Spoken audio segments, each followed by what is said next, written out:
Қос жүрек бірге соғып тыныстады. Баршаға бақыт әнін жар етеміз. Достарды, жора жолдас туыстарды махаббат думанына шақырамыз. Құрметті тойшыл қауым, сіздерді ұлымыз Ермұхаммед пен келініміз Әсемнің отау құрған тойының қадірлі қонағы болуға шақырамыз.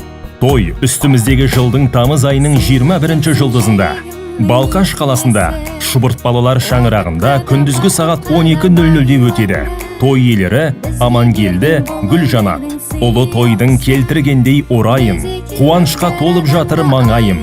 Бір баламыз екеу болды мінекей, тойға келіп батаңды бер ағайын. Ыстық сезіммен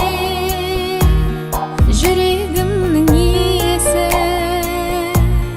жүрегімнің иесі, айтпасаң да сөзіңмен, оған бәрін көзіңнен, жүрегімнің иесі,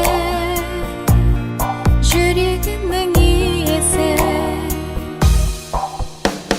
Бізге берген бұл өмірдің сыйысы, бұл күнімді айтып өтем ән қылып, жанымда бұл жүрегімнің иесі.